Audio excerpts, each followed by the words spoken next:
कोंडाजी ह्यांच्या बायका ह्यांना ओळखायच्या नाहीत आणि उद्या चुकून यातला जर कुणी परत आपल्याकडे निघाला, पहिला हा आडवा जाईल. कुठे निघाला? नको जाऊ, महाराष्ट्र नको, आमची काय हालत नको नको.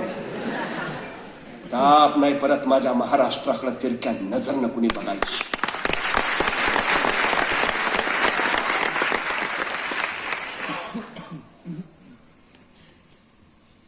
इंग्रजांकडनं बरचसं घेतलं महाराजांनी. कारभार उभा करायचाय हो, जहाज इंग्रजांकडनं घेतली, दारुगोळा डचांकडनं घेतला, तोफा पोर्तुगीजांकडनं घेतल्या. महाराजांचा कारभार सुसज्ज झाला. पण महाराज विचार करायला लागले, इंग्रज आज जहाज देत आहेत, डच आज दोरा दारुगोळा पुरवतायत, पोर्तुगीज आज तोफा पोहोचवतायत, पण उद्या जर हे यांनी घेणं बंदच केलं तर. आणि मग महाराजांच्या लक्षात आलं, जी माणसं दुसऱ्याच्या खांद्यावर उभा असतात ती केव्हाही ढासळतात, जी माणसं स्वतःच्या पायावर उभा असतात त्यांना कोसळण्याचा धोका नसतो. स्वराज्य स्वतःच्या पायावर उभा राहिलं पाहिजे आणि सृजनशील राजा या महाराष्ट्रामध्ये उभा राहिला. निर्मितीक्षम राजा महाराजांचा अलौकिक पैलू आहे, हे कुठल्याच राजाकडे दिसत नाही. कुडाळ डिचोलीला दारुगोळ्याचे कारखाने काढले महाराजांनी. रत्नागिरी जिल्ह्यातल्या विजयदुर्गला जहाज बांधायचा कारखाना काढला. मुंबई जवळच्या कल्याण आणि कुलाब्यात सुद्धा जहाज बांधायचे कारखाने चालू झाले. आता स्वराज्य निर्मित जहाज दर्यावर तरंगू लागली. पण या जहाजात एखाद्या अवजड तोफ ठेवली की त्या तोफेच्या ओझ्याने जहाज डचमळायचं.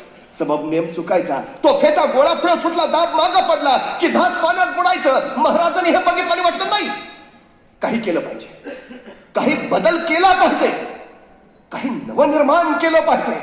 विचार केला आणि एके दिवशी महाराष्ट्रात कुठले कल्याणच्या कारखान्यात पोहोचले. कामगारांना गोळा केलं. मी सांगतो तसं जहाज तयार करा, मी सांगतो तसं. आणि महाराजांनी सांगितलं असं आणि तसं कामगारांनी जहाज तयार केलं. तत्कालीन काळात पाण्यावर अत्यंत जलद गतीनं पडणार, किती ओझं ठेवलं तरी पाण्यात न डचमळणार, तोफेचा गोळा पुढे सुटला, दाब मागं पडला तरी पाण्यात न बुडणार विलक्षण जहाज महाराजांनी निर्माण केलं. ज्या इंग्रजांकडनं जहाज विकत घ्यावी लागायची त्या इंग्रजांनी महाराजांना पत्र पाठवलं, तुम्ही तयार केलेलं जहाज आम्हाला विकत देता का?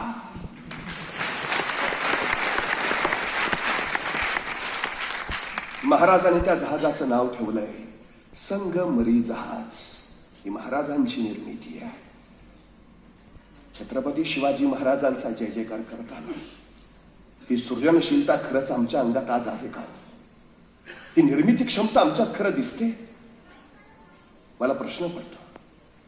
आणि फिजिक्सचा प्राध्यापक म्हणून कायम पडत राहिला. किती दिवस मी न्यूटन्स लॉ शिकवायचा, किती दिवस मी आइन्स्टाईन्स फॉर्म्युला, मला कळत नाही पाटील्स फॉर्म्युला, मोरेज रूल का नाही? कुठं लोक पावली आमची सृजनशीलता जी शिवरायांनी निर्माण केली? तुम्हाला माहिती आहे, आम्ही सातत्यानं प्रश्न उपस्थित करतो. महाराष्ट्रातला शेतकरी आत्महत्या करतोय. दुष्काळ, अतिवृष्टी, निसर्गाचे चटके आणि फटके. शिवाजी महाराजांच्या काळात हे नव्हतं? होतं ना. दुष्काळ भयान पडला होता, इतका भयान पडला होता की भुकेपोटी माणसाची नजर मेल्या जनावराच्या प्रेतावर पडू लागली आणि जगण्यासाठी बापाची नजर पोराच्या मांसावर जाऊ लागली. पण इतकी भयान अवस्था असताना सुद्धा छत्रपती शिवाजी महाराजांच्या काळात महाराष्ट्रातल्या एकाही शेतकऱ्यानं आत्महत्या केली नाही. हे शिवशाहीचं यश आम्हाला मानावंच लागेल. काय कारण होतं? याचं कारण होतं महाराजांची सृजनशीलता. महाराजांच्या स्वराज्याच्या अर्थव्यवस्थेचे दोन केंद्रबिंदू होते. एक होता कास्तकार आणि दुसरा होता शिलेदार. यालाच नंतरच्या भाषेत आम्ही जय जवान जय किसान असं म्हणायला लागलो. तुम्हाला माहिती आहे स्वराज्याची पद्धत काय? शिवाजी महाराजांचं सैन्य शिकाऊ होतं, कवायती होतं? नाही. जगाच्या इतिहासातली पहिली क्रांती आहे. शेतकऱ्यांकडनं राज्य उभा करणारा पहिला राजा ही शिवाजी महाराजांची ओळख आहे. आतापर्यंत कधीच घडलं नाही. ज्यांनी नांगर चालवला ते शेतकरी तलवारी चालवतात आणि स्वतःचं राज्य निर्माण करतात. हे अलौकिक काम केलं महाराजांनी. अर्थव्यवस्था मजबूत का राहिली? याचं कारण असं, शिवाजी महाराजांच्या स्वराज्यातला शेतकरी हाच शिवाजी महाराजांच्या स्वराज्याचा सैनिक होता आणि स्वराज्याचा सैनिक हाच स्वराज्याचा शेतकरी होता. दसऱ्याला सीमोल्लंघन करावं, स्वराज्य संवर्धनासाठी बाहेर पडावं, अक्षय तृतीयाला परत यावं आणि शेतीच्या कामाला लागावं, असा इथला नियम होता. म्हणजे शेती कधी करायची त्यांनी? 6 महिने. अक्षय तृतीयाला परत आल्यावर 6 महिने शेती करायची. 6 महिन्यात शेतीची कामं उरकायची. तोपर्यंत मोहिमा, स्वाऱ्या, लढाया काही नसायचं, कारण पावसाळा असायचा.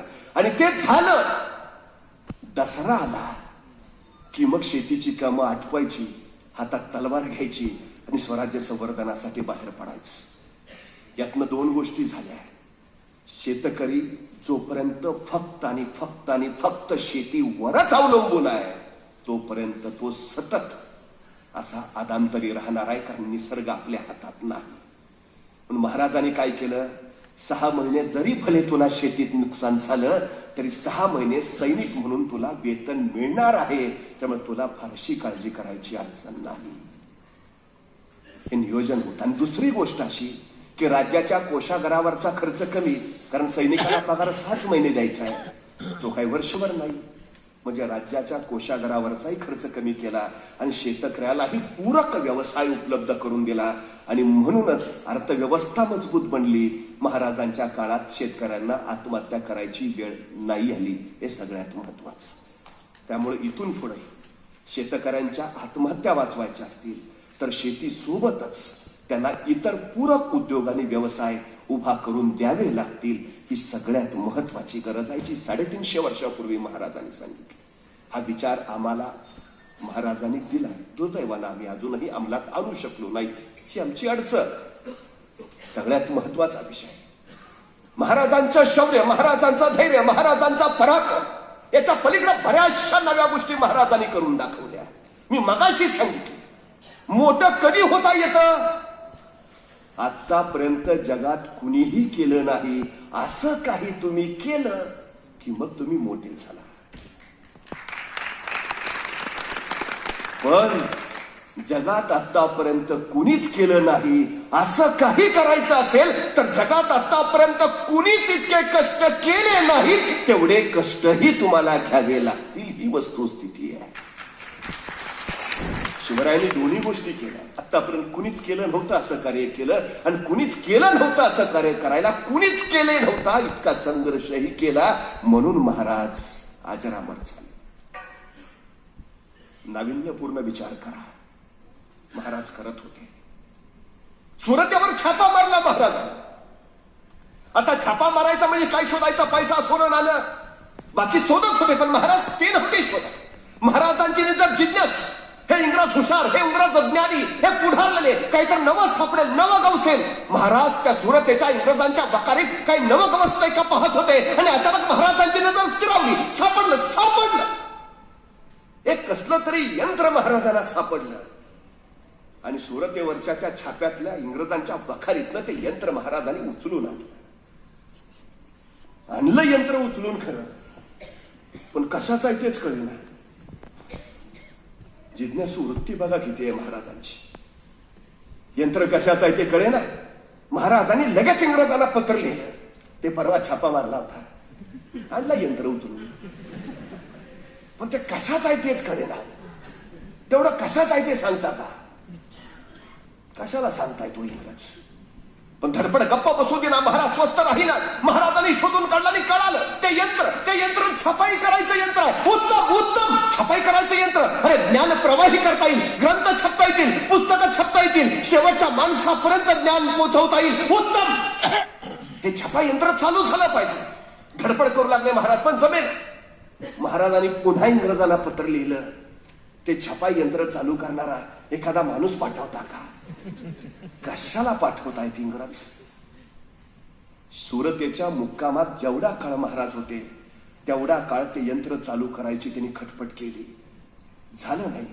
अखेर सुरतेवरनं निघताना ते छपाई करायचं यंत्र महाराजांनी सुरतेच्या भीमजी पारेख नावाच्या माणसाला दिलं आणि सांगितलं हे यंत्र चालू कर आणि छपाई कला सुरू कर. महाराजांनी दिलेल्या त्या यंत्राच्या बळावर भीमजी पारेखनं सुरतेमध्ये हिंदुस्थानातला पहिला छापखाना उभा केला. तो आजही आहे, ज्याचं नाव आहे श्री शिवाजी छापखाना. भारतातल्या छपाई कलेचे उद्गाते म्हणूनही आम्हाला महाराज आठवावे लागते. हा नवविचार नव्हे. ज्या काळात लेखणी एका वेगळ्या आवर्तनात होती त्या काळात महाराज छपाई यंत्राचा विचार करत होते. यशस्वी कोण होत? काळाच्या पुढचा विचार करतात ते. तुम्हाला माहिती आहे, चीनमध्ये एक छोटस खेडेगाव आहे. त्या खेडेगावात एक दाम्पत्य, 3 मुलं. ह्या 3 मुलांचे आई वडील गायनाचे कार्यक्रम करायचे आणि गायनाचे कार्यक्रम करून आपली आणि आपल्या पोरांची पोटं भरायची. त्यातला 2 नंबरचा मुलगा होता, अवकळ होता, उन्हाळ होता. त्याचं नाव होतं मा युन. आई वडिलांची इच्छा होती यानंही आपल्यासारखं गायक व्हावं, गायनाचे कार्यक्रम करावेत. पण या पोराला मात्र आई वडिलांच्या गायनात रस नव्हता. एकदा रस्त्याने चालता चालता 2 परदेशी माणसं एका वेगळ्या भाषेत बोलताना तिने ऐकली. का कुणाच ठाऊक त्याला ती भाषा गोड वाटली आणि त्यांची ती न कळणारी भाषा ऐकत ऐकत तो त्यांच्या माग माग माग जात राहिला. त्या दिवसापासून त्याला वेड लागलं. परदेशी माणसं बोलताना दिसली की तो त्यांच्या मागं उभा राहायचा आणि त्यांचं बोलणं लक्षपूर्वक ऐकायचा. ते जिथपर्यंत चालत जातील तो तिथपर्यंत त्यांचा पाठलाग करत राहायचा, कारण फक्त एकच, त्यांची ती वेगळी भाषा. काही दिवसांनी त्याच्या लक्षात आलं, मागं फिरून फिरून फिरून या भाषेला इंग्रजी म्हणतात. चीनमध्ये चीनी भाषेशिवाय दुसरी कुठलीही भाषा बोलली जात नाही, शिकवली जात नाही, पाठ्यपुस्तकात अभ्यासक्रमात नाही. जे काही परदेशी येतात तेवढेच बोलतात. आणि हा गरीब आई वडील गायकाचा पोरगा अशा परदेशी माणसांच्या मागं मागं फिरून त्यांची इंग्रजी शिकायचा प्रयत्न करत होता, ऐकायचा प्रयत्न करत होता. ऐकता ऐकता ऐकता त्याला बऱ्यापैकी इंग्रजी समजायला लागली आणि समजता समजता आपणही इंग्रजी बोललं पाहिजे असं त्याला वाटायला लागलं. आणि अशा माणसांचा पाठलाग करत करत ती माणसाच्या हॉटेलमध्ये उतरली. त्या हॉटेलपर्यंत तो पोहोचू लागला आणि मग ते परदेशी माणसं इंग्रजीतनं त्या हॉटेलच्या स्टाफला, मालकाला काहीतरी सांगायची. त्यांना कळायचं नाही, कारण तिथं दुभाषाही नव्हता, इंग्रजी भाषा चीनी लोकांना येत नाही. आणि अशा वेळी हा पटकन फुडायचा, ते असं म्हणतायत असं हॉटेलच्या मालकाला सांगायचा. आणि एके दिवशी याच त्याच्या आवडीतनं त्याला एक नवं काम मिळालं, एका नव्या करिअरचा उदय झाला. हॉटेल मालकाने त्याला विचारलं, काय रे, माझ्या या हॉटेलमध्ये दुभाषाचं काम करशील का? इथे इंग्रजी कुणाला कळत नाही, पण तू इथे कामाला राहिलास तर इंग्रजी लोक इथंच राहिला येतील, माझा व्यवसाय होईल आणि तुला मी एवढा पगार देईन. इंग्रजी ऐकायची शिकायची आवड त्याला जगण्याचं साधन बनवून देईल असं त्याला वाटलं नव्हतं. पण ज्याचा कुणीच विचार करत नाही, जे कुणीच या क्षेत्राकडे यावं असं म्हणत नाही, अशा वेगळ्या क्षेत्राकडे, नाविन्यपूर्ण विचाराकडे तो इंग्रजी शिकण्याकडे वळावून त्यांनी नोकरी मिळवली. काही दिवस दुभाषाचं काम केलं. काही दिवसानंतर चीनमध्ये इंग्रजी येणाऱ्या माणसांची गरज पडू लागली आणि तिथल्या सरकारनं इंग्रजीचा शिक्षक म्हणून या मा युनची नेमणूक केली. याच प्रवासात त्याला एक अमेरिकी मित्र भेटला. त्याला या मा युनचं नावच घेता येणार म्हणून त्याला त्यांनी टोपण नाव पाडलं, जॅक नावाचं. याच अमेरिकी दोस्तानं या मा युनला पहिल्यांदा कॉम्प्युटर दाखवला आणि त्याला कळेना हे काय आहे. त्या अमेरिकन माणसानं सांगितलं, याला कॉम्प्युटर म्हणतात, हा जगाचा ज्ञानाचा महासागर आहे. आणि या इंग्रजी येणाऱ्या पोराला कळालं, हे हे हे हे आपल्याला आलं पाहिजे, हे आपल्याला कळालं पाहिजे, हे आपल्याला शिकता आलं पाहिजे. त्याने आपल्या मित्राला विचारलं, मला हे शिकायचं आहे. तो अमेरिकन मित्र म्हणला, त्याला तुला अमेरिकेला यावं लागेल, माझी तयारी आहे. कर्ज काढलं, 4 लोकांकडनं पैसे गोळा केले आणि अमेरिकी मित्राबरोबर तो अमेरिकेत पोहोचला. वयाच्या 25व्या वर्षी अमेरिकेत काम करून त्यांनी स्वतःचा पहिला कॉम्प्युटर घेतला. तिथंच त्याला आणखी एका क्षेत्राची ओळख झाली, इंटरनेट. त्याला सांगितलं कोणीतरी इथं इथं हे टाकायचं, म्हणजे मग त्या संदर्भातली सगळी माहिती लगेच येते. आणि त्यांनी पहिल्यांदा स्वतःच्या मातृभूमीचं नाव टाकलं. चीन, काहीच येईना. चायना, काहीच येईना. अरे माझा देश जगात आहे की नाही? का आम्ही एवढे मागासलेलो आहोत आणि जग एवढं पुढं गेलंय की या संगणकाच्या स्क्रीनवर माझा देश दिसतच नाही. बघता बघता या गायकाच्या पोरानं त्यातलं तंत्र आत्मसात केलं आणि स्वतःची पहिली वेबसाईट बनवली. तोपर्यंत इंटरनेट कुणाला माहिती नव्हतं, कॉम्प्युटर कुणाला माहिती नव्हतं. पण याला कळालं, उद्याचं जग कॉम्प्युटरचं असेल, उद्याचं जग इंटरनेटचं असेल, आपल्याला यातच करिअर केलं पाहिजे. नाविन्यपूर्ण विचार तो त्यात घुसला आणि बघता बघता स्वतःची वेबसाईट बनवून इतरांसाठी वेबसाईट बनवणारा तो जगातला पहिला माणूस ठरला. आणि मग कामं मिळत गेली. तो सर्वोत्तम प्रचंड श्रीमंत झाला. स्वतःची अफाट मोठी कंपनी त्याने उभारली. कंपनीचं नाव काय ठेवायचं? कंपनीचं नाव काय ठेवायचं हे शोधण्यासाठी तो 17 देश फिरला. का? त्याला त्याची कंपनी फक्त चीनपुरती मर्यादित करत नव्हती, नाहीतर आऊ म्याऊ असत. त्याला फक्त आशिया खंडापुरती नाही, जगभर विचार नाविन्यपूर्ण असायला हवा, पण त्याबरोबर तो व्यापकही राहायला हवा. तुम्ही जेवढा विचार करता ना तेवढं तुम्हाला कधीच मिळत नाही. 100 विचार कराल तेवढी 5 पूर्णत्वाला जातात. हा विचार तो व्यापक करत होता. जगभर माझी कंपनी चालली पाहिजे नव्हे, जगाला माझी कंपनी आपली वाटली पाहिजे. मग असं नाव जे सगळ्यांना आपलं वाटेल. आणि बराच विचार करून त्याने आपल्या कंपनीचं नाव ठेवलं अलिबाबा. प्रत्येक मुलगा आयुष्यात अलिबाबानी 40 चोरची गोष्ट ऐकतोच. अलिबाबा म्हणजे सत्यवचनी, अलिबाबा म्हणजे प्रामाणिक, अलिबाबा म्हणजे कार्यशील, अलिबाबा म्हणजे त्यांनी सिम सिम खुलजा सिम सिम म्हटलं की गुहा उघडते आणि सार अखंड सगळं पसरलेलं आहे. माहितीचं नव्हे, अखंड साधन संभार तिथं आहे. माझी कंपनी अशी असेल की लोकांनी तिथं येऊन फक्त खुलजा सिम सिम म्हणावं आणि माहितीचा प्रचंड सागर त्यांना दिसेल.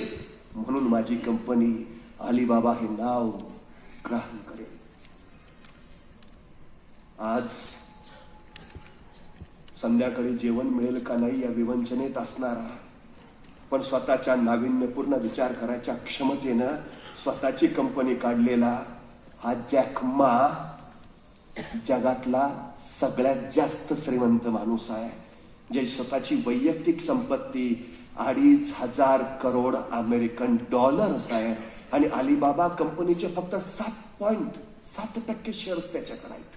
आणि तरीही तो 15,000 अमेरिकी करोड डॉलरचा मालक आहे. काय केलं याने? उद्याचं जग कुठल्या दिशेनं जाईल याचा विचार करून त्यानं त्या दिशेवर आधी पावलं टाकली. म्हणून तो यशस्वी झाला. मी वारंवार त्यासाठी सांगतो, एक संस्काराचा कंदील फक्त हातात घ्या.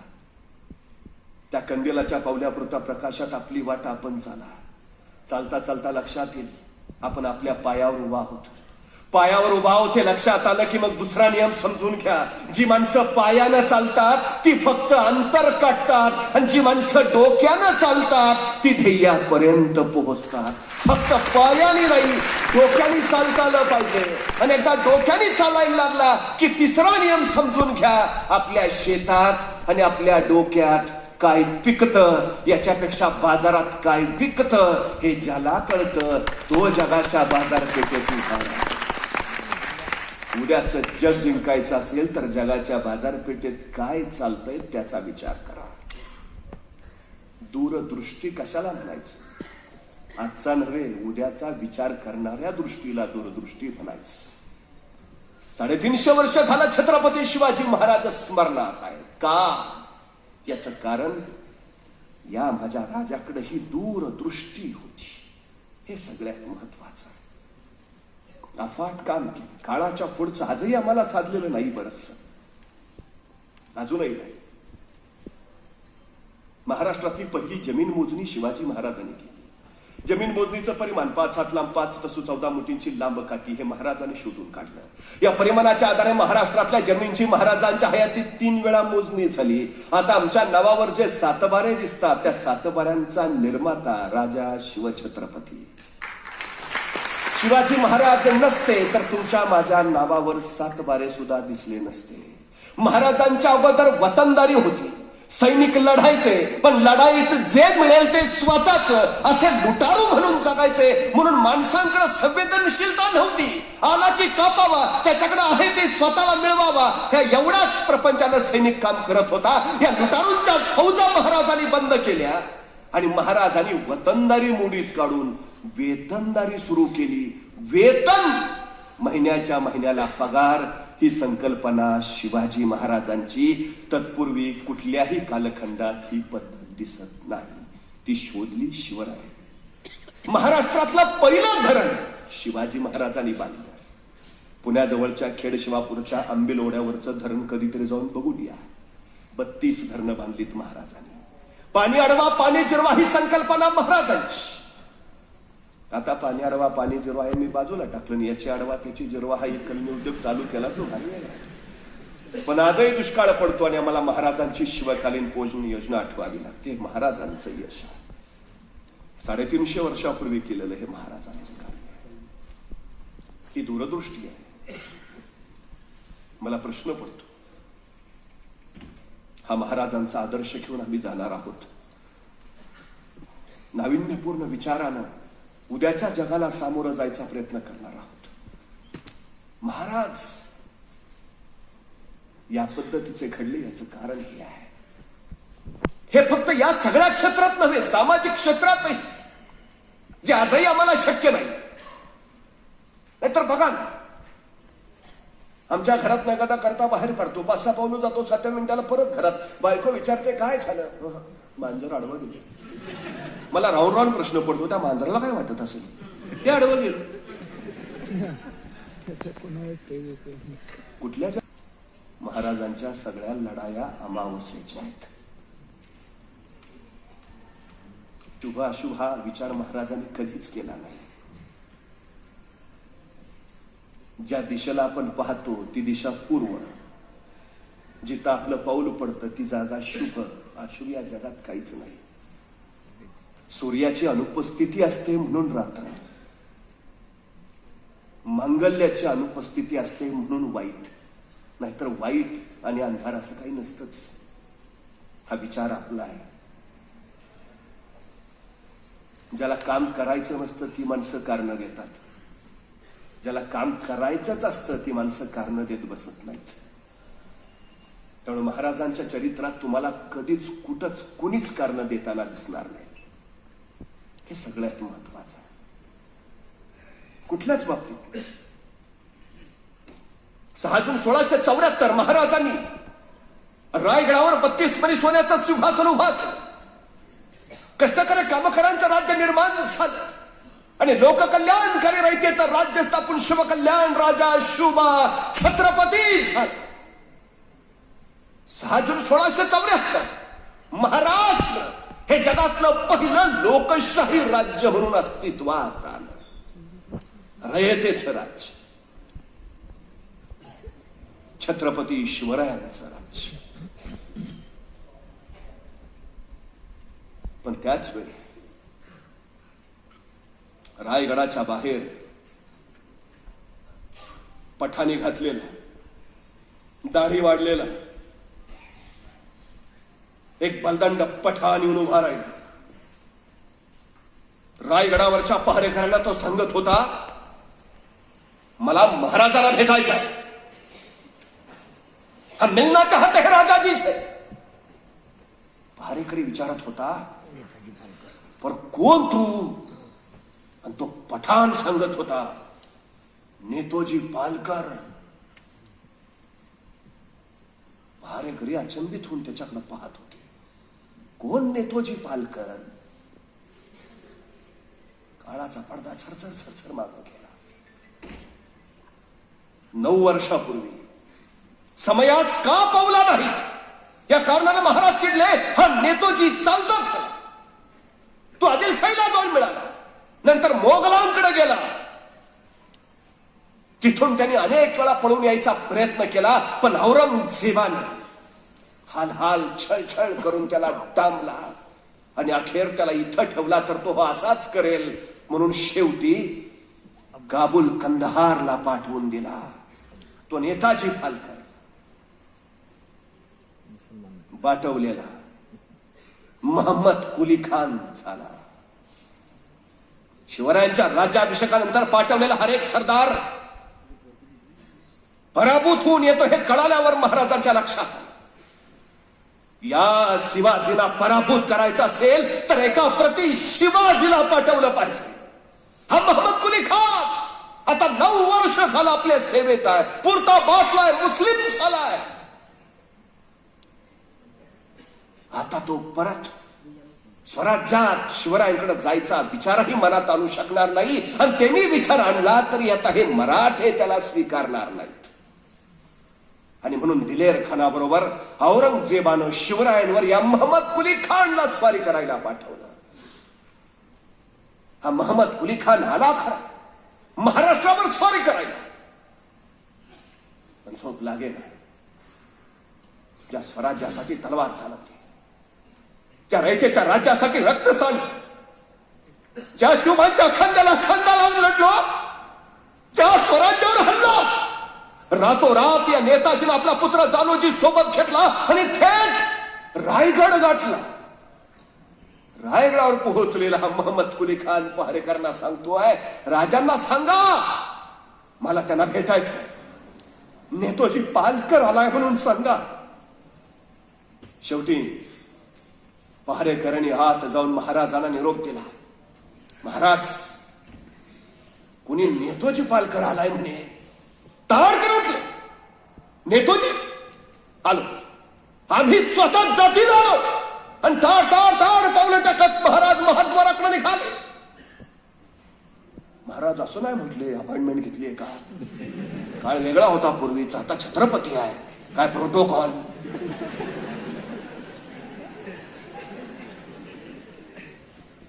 नाही, निघाले ताड ताड ताड महाद्वारात पोहोचले. समोर पाहिलं हा ताडमाड पठाण मोहम्मद कुली खान स्वतःला नेतोजी पालकर सांगतोय. महाराज त्याच्याकडे पाहतात, हा नेतोजी पाहतोय.